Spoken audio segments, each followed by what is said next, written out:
सिवान के लिए जितना शहाबुद्दीन साहब ने किया था उतना किसी ने आज तक किया नहीं है। तेजस्वी यादव ने हिना साहब को जितना बड़ा धोखा दिया है उतना धोखा किसी भी पार्टी ने नहीं दिया होगा किसी को। भविष्य में हमें यहाँ तक लग रहा है कि मोदी जी ही आएंगे तो अपना वोट खराब करने से कोई फायदा नहीं है कि मैं अगेंस्ट में किसी और को वोट दूं। मोदी जी का हम अंधभक्त नहीं है।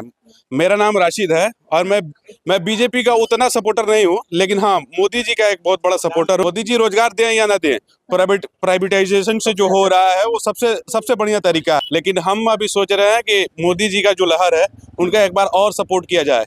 हिना साहब के साथ सारे समीकरण है, साथ में अभी अवध बिहारी चौधरी है, इंडिया अलायंस है, और निर्दलीय हिना साहब। हिना साहब के साथ सारे समीकरण है, साथ में अभी और अगेंस्ट में है एनडीए से है कुशवाहा जी।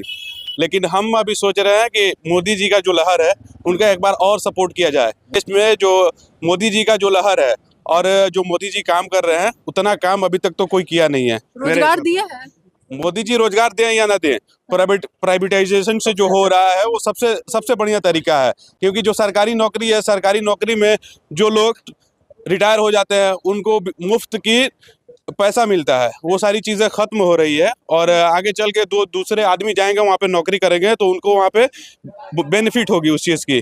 तो ये सारी चीज़ें हैं जो प्राइवेटाइजेशन से फ़ायदा होगा लोगों को। मोदी जी के अंधभक्त हैं क्या? मोदी जी का हम अंधभक्त नहीं है। मेरा नाम राशिद है और मैं बीजेपी का उतना सपोर्टर नहीं हूँ, लेकिन हाँ मोदी जी का एक बहुत बड़ा सपोर्टर हूँ। हाँ, मोदी जी अच्छा काम करते हैं और ये सारी चीजें हैं, क्योंकि जो देश के लिए करता है उसके लिए तो कहना ही पड़ेगा। क्योंकि मोदी जी के साथ अगर रहना है, अगर देश में रहना है तो मोदी जी का जो भी काम हो उसको करना होगा। तो कहते हैं मोदी जी मुस्लिम विरोधी है, सब नारा लगाते हैं। अरे तो जो लोग कहते हैं वो सबके अपनी अपनी राय है ना।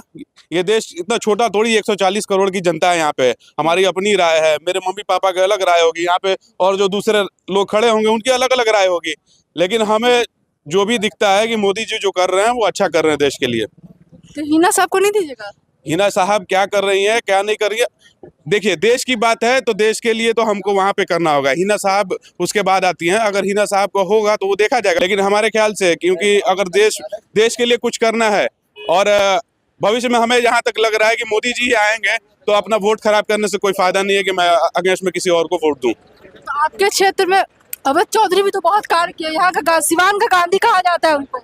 देखिए अवध बिहारी चौधरी, जैसे बोला जाता है ना नीतीश कुमार को लोग बोलते हैं आजकल पलटू राम, वैसे ही पलटू राम वो भी हैं। वो ना ही आरजेडी के साथ में कभी विलय किए हैं सही ढंग से, और ना ही ये अगेंस्ट वाली पार्टी के भी साथ भी नजर आते हैं। तो हम उनको गांधी नहीं मान सकते। अवध बिहारी चौधरी को जो उनको निजी तौर पे जानते होंगे, उनको अच्छी तरीके से जानते होंगे अवध बिहारी चौधरी को, वो तो उनको वोट कभी नहीं करेंगे। और आरजेडी की जो बात है, वो लोग जो आरजेडी को वोट करते हैं, देखिए अगर विकास की बात करके अगर वोट किया जाता, अपने देश में विकास पे और शिक्षा पे वोट नहीं होता है, यहाँ पे वोट होता है एक पार्टी विशेष पे। तो उसी पार्टी विशेष के लेकर हम भी चल रहे हैं कि मोदी जी को एक वोट किया जाए और देश को तरक्की के लिए और 10 साल दिया जाए। और आगे भी अगर देखा जाएगा कि और अगर अच्छा रहेगा तो आगे भी वोट किया जाएगा मोदी जी के लिए, खास करके मोदी जी के लिए, दूसरे के लिए नहीं।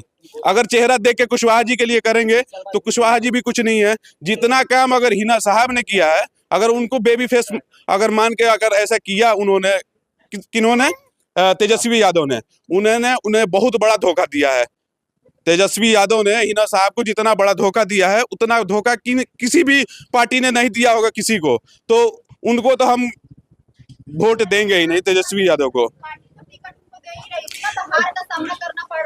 पार्टी दे रही थी, आप एक चीज हमें बताएं कि पार्टी अगर वोट दे रही है, अरे तो वही बात मैं बोल रहा हूँ कि मोदी जी का लहर है, उसी लहर में तो वो भी हार जाती हैं।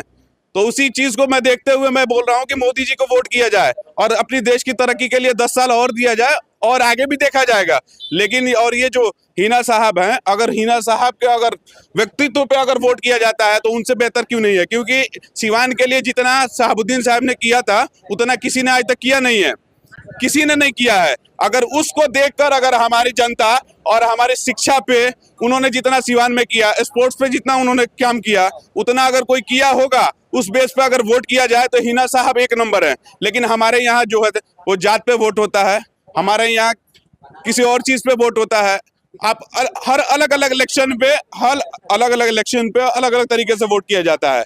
तो ये सिर्फ सोचने वाली बात है कि अगर एजुकेशन पे अगर आपको वोट करना है, आपको अपने बच्चे के भविष्य के लिए वोट करना है और अपने डेवलपमेंट के लिए वोट करना है, तो ये सारी चीजें, क्योंकि हमारे यहाँ लोग सबसे बड़ी चीज है कि अपने दिमाग से सोचते नहीं है, एजुकेशन का नहीं सोचते हैं। क्योंकि देखिए आजकल बच्चे जो स्कूल में पढ़ रहे हैं, यहाँ पे एजुकेशन में कोई फायदा नहीं है।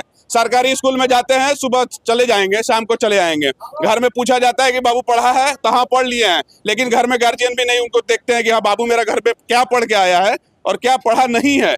ये सारी चीजें नहीं है। और ये जब बच्चे पढ़ेंगे और एजुकेशन में आएंगे, एजुकेशन उनको मिलेगा, तो वो बेहतर ही फ्यूचर के लिए आपके लिए बेहतर होगा।